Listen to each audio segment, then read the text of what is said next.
At my future father-in-law's retirement party, my brother stood up with a champagne flute and grinned at the crowd. Great news, everyone. Dad and I worked it out. The investment account Mr. Chen set up for Mara's bakery? That's going into my tech startup instead. The room fell silent.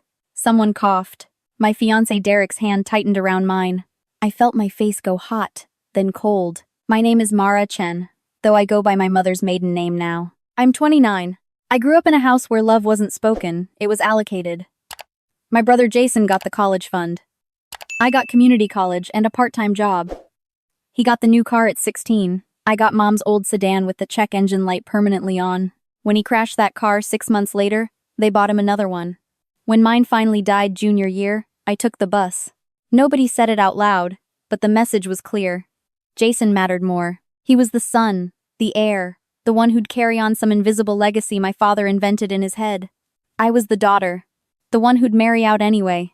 So why invest? They called me independent, self-sufficient.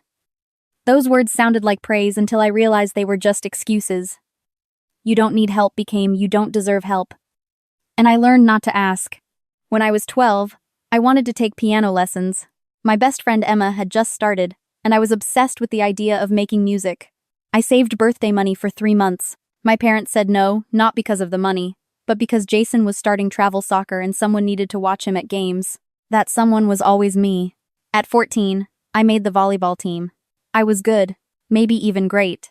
But games overlapped with Jason's schedule, and Mom couldn't be 2 places at once. So I quit. I told my coach I lost interest. I told myself it didn't matter. But it did. It always did. Jason drifted through high school, then college, then a series of jobs he'd quit after 6 months because they didn't appreciate his vision. He moved back home twice.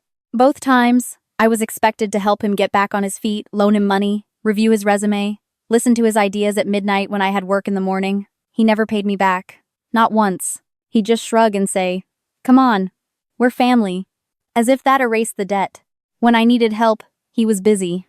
When I asked to borrow his car after mine broke down, he said he needed it for a date. When I got food poisoning and called him to pick up my medication, he didn't answer for 2 days. My father would just sigh and say, "Jason's going through a tough time. Be patient." As if I wasn't going through anything at all. By the time I met Derek, I'd built my life around the edges of theirs. I worked as a junior project manager at a mid-sized firm. It paid okay, but it wasn't my dream. I'd always wanted to open a bakery, something small and warm, the kind of place that smelled like butter and cinnamon on a cold morning. But that took capital I didn't have. So I kept spreadsheets during the day, and baked on weekends, posting pictures on Instagram and dreaming. Derek noticed. He always noticed. We met at a farmer's market where I was selling blackberry scones from a folding table. He bought 4, came back an hour later for 6 more, and asked if I'd be interested in coffee sometime. I thought he was just being polite. Turns out he was serious. Derek's family was different. His parents, Margaret and Raymond, asked me questions and actually listened to the answers. They wanted to know about my job, my goals, the recipes I was working on. When I mentioned the bakery idea, Raymond's eyes lit up. "You should do it," he said simply. "Not someday, not if you're lucky. Just you should do it." 6 months into our relationship, Raymond sat me down at their kitchen table.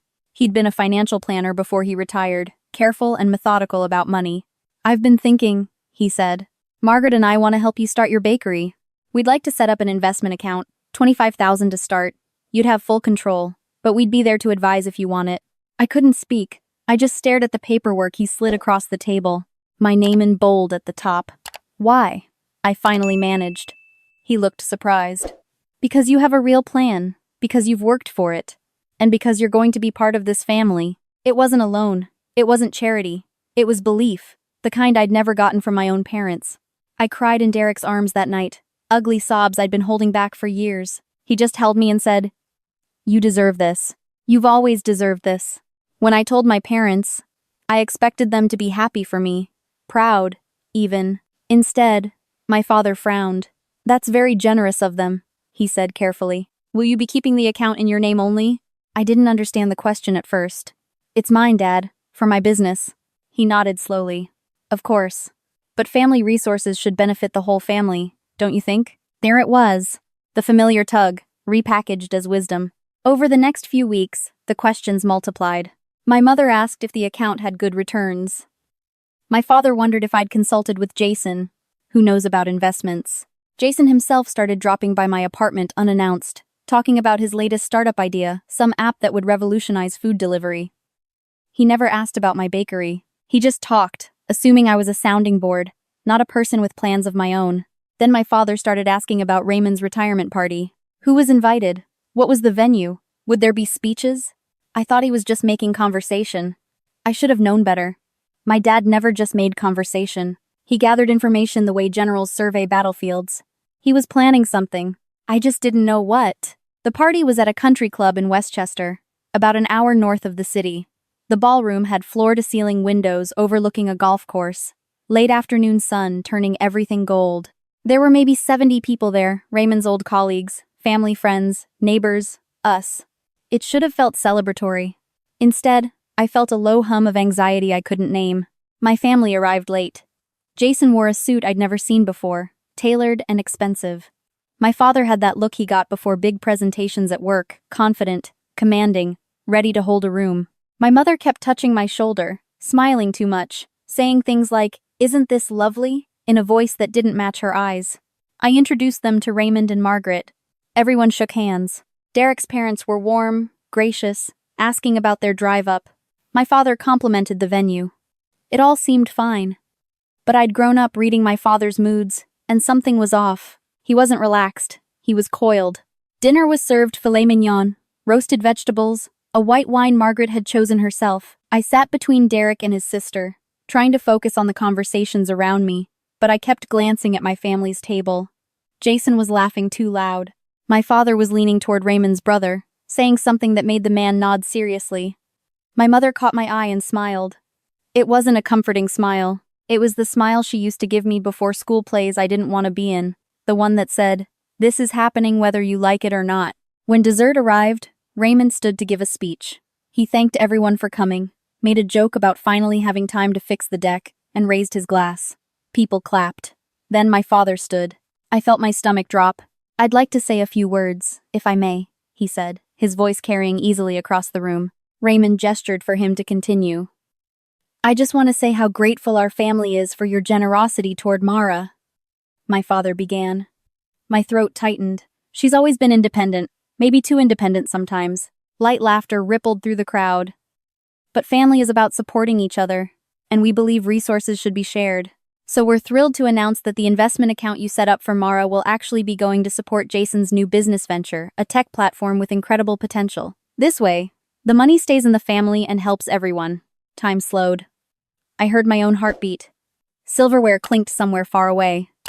Derek's hand found mine under the table, his grip almost painful. Jason stood, raising his glass like this was a toast. "Thanks, Dad. And thanks to the Chens for understanding how important it is to invest in the future." He looked directly at me. "Mara gets it. She's always been a team player." I couldn't breathe. The room felt like it was tilting. Margaret's face had gone pale. Raymond was staring at my father, his expression carefully blank in a way that meant he was furious. Across the room, people were murmuring, glancing between tables, trying to piece together what was happening. Derek's sister whispered, "What the hell?" This wasn't a surprise announcement, it was an ambush. My father had chosen this venue, this audience, this moment because he thought I wouldn't fight back in public. He was counting on me to smile and nod and let it happen because that's what I'd always done. Because I was independent, self-sufficient, a team player. Before I could think, I stood. My chair scraped loudly against the floor. "Excuse me," I said, my voice sounding distant even to my own ears. I walked toward the hallway outside the ballroom, my legs shaking. I pressed my palms against the cool wall and tried to remember how to breathe. A moment later, Derek was beside me. He didn't say anything, just stood there, solid and present. "They planned this," I said finally. "Yeah," he said quietly. "They did." My phone buzzed in my clutch. I almost ignored it, but something made me look. It was a notification from a group chat I'd forgotten existed, a family thread from months ago, created for my cousin's baby shower. I'd muted it but never left. At the top was a new message from my father. My hands went cold. I opened the thread. The messages went back 2 weeks. My father to my mother. Make sure she doesn't suspect anything before the party. My mother to Jason. Practice looking grateful, not smug. You need to come across as humble. My father to Jason. Raymond Chen is old school. He'll respect the family first angle. Emphasize tradition, responsibility, unity. Jason to my father. What if Mara says no? My father's response. She won't. Not in front of everyone. She never does. There were more. Screenshots of my Instagram. My posts about the bakery. My father had sent them to Jason with the caption, "See? She's not serious about this. It's a hobby. She'll understand." My mother had added, "Mara's always been reasonable. She'll see this is better for everyone." They'd built a strategy, rehearsed their lines, chosen the venue specifically because they thought I'd be too polite, too well-trained, too afraid of making a scene to refuse. And they were almost right. 6 months ago, they would have been. But 6 months ago, I hadn't spent every evening working on a business plan. I hadn't researched commercial kitchen permits or met with potential suppliers. I hadn't let myself believe that what I wanted actually mattered. Derek read over my shoulder. I felt him exhale slowly, a sound caught between anger and disbelief. "This is insane," he whispered. "It's calculated," I corrected. And suddenly, I wasn't scared anymore. I was clear. I turned toward the ballroom. Derek touched my arm. "You don't have to go back in there." "Yes," I said. "I do." Inside, the atmosphere had shifted. Conversations were quieter, more careful. Eyes tracked me as I walked back to my seat. My father was mid-sentence, still playing the gracious patriarch, explaining to someone how Jason's app would disrupt the market. He didn't see me until I was standing beside Raymond. I didn't sit. I placed my phone on the table, screen facing up. "Dad," I said, my voice steady. "We need to clarify something right now." He turned, his smile faltering. "There's nothing to clarify, sweetheart. It's already decided." "By who?" I asked. "By the family," he said, as if that explained everything. "Which family?" I looked at Raymond and Margaret. "Because the family that created this account hasn't agreed to anything." Raymond stood. His voice was calm, but there was steel underneath. "That's correct. The investment account was established in Mara's name, under a specific structure. It cannot be transferred, redirected, or accessed by anyone else without legal proceedings. And those proceedings wouldn't be successful." My father's jaw tightened. "That seems unnecessarily restrictive."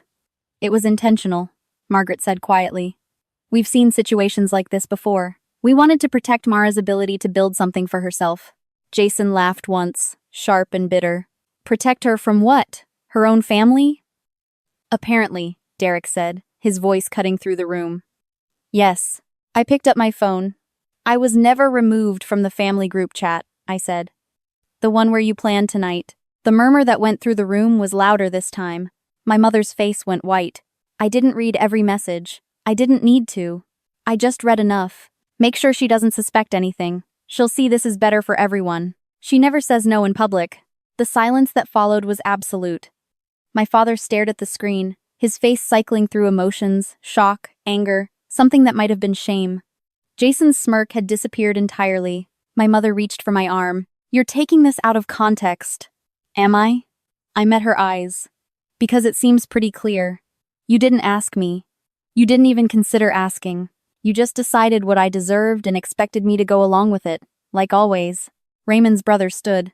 "This is incredibly inappropriate.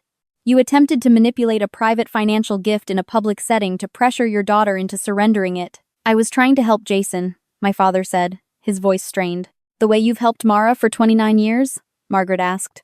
The question hung in the air. I looked at my father, really looked at him. For the first time, I didn't see authority or wisdom, or someone I needed to please.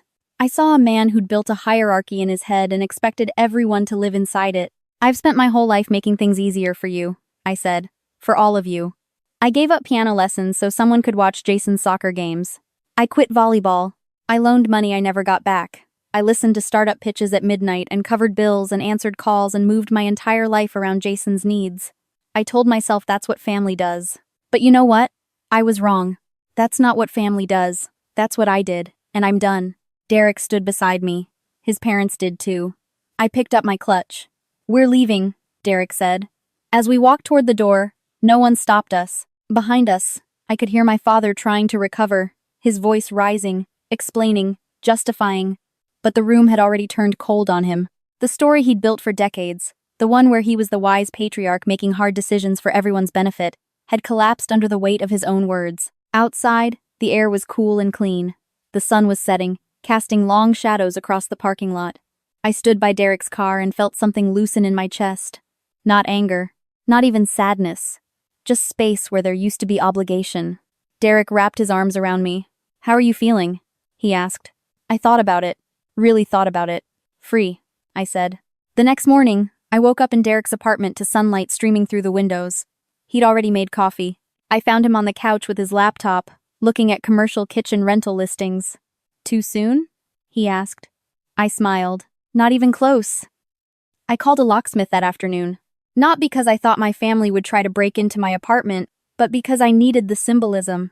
When the old keys fell into my palm, I felt a finality I hadn't expected. These keys had opened a door my brother walked through whenever he wanted, expecting me to be there with loans and listening ears and unconditional support. The new keys were mine alone. I blocked my father's number first, then my mother's, then Jason's. I didn't do it with anger or ceremony. I just did it. Derek's mother texted me that evening. "The account is still yours. Use it the way you planned. Build something beautiful." Weeks passed. I met with commercial real estate agents, toured kitchen spaces, interviewed potential staff. The bakery started to feel real, not someday real, but now real. Derek helped me paint the walls of the space we finally chose, a small storefront in Brooklyn with big windows and exposed brick. We picked out furniture slowly, debated color schemes, learned which ovens held heat best. I developed a signature recipe for brown butter chocolate chip cookies that sold out every single weekend at the farmer's market. People started asking when I'd open a real location. Soon, I'd tell them. And I meant it. 3 months after the party, my cousin Sarah called. We'd always been close, and she'd heard about what happened from extended family. "Your dad's been telling people you overreacted," she said. "That you humiliated him for no reason." "I know," I said. "Does it bother you?" I thought about it. A year ago, even 6 months ago, it would have destroyed me. But now, no, I said. He can tell whatever story he wants. I know what happened. "For what it's worth," Sarah said, "a lot of us are proud of you. We wish we'd done the same thing. I didn't lose a family that night. I lost the belief that love required endless sacrifice, that boundaries were selfish, that my dreams mattered less than everyone else's convenience. I lost the version of myself who said yes when she meant no, who shrank to make others comfortable, who carried the weight of everyone's expectations and called it strength." The bakery opened on a Saturday in October. We called it Marguerite's, after Derek's grandmother. The line stretched around the block. Raymond and Margaret were the first customers through the door. Margaret hugged me so hard I could barely breathe. "We're so proud of you," she whispered. Derek handed out samples. His sister managed the register. Friends from college showed up with flowers. And I stood behind the counter, in the space I'd built, surrounded by the smell of fresh bread and brewed coffee, and I felt something I'd chased for 29 years. I felt like I was exactly where I was supposed to be. My father never reached out. Neither did Jason. My mother sent one text 3 months after the party. "I hope you're happy." I didn't respond. Not because I was angry, but because I was. I was happy, and I didn't need her permission for it anymore. Sometimes peace doesn't announce itself with trumpets and grand gestures. It arrives quietly, in the moment you stop letting other people decide what you're allowed to want. It shows up in new keys and unsigned leases and business plans you write at midnight because you finally believe you deserve to. I didn't betray my family by walking away. I respected myself enough to stop betraying me. Before we go, tell me where you're watching from. A quiet kitchen, a lunch break at work, or a late night when you needed to hear that someone else survived this too. Echoes of Life is here with you as this story unfolds. If this story resonated with you, like, share, and subscribe to Echoes of Life.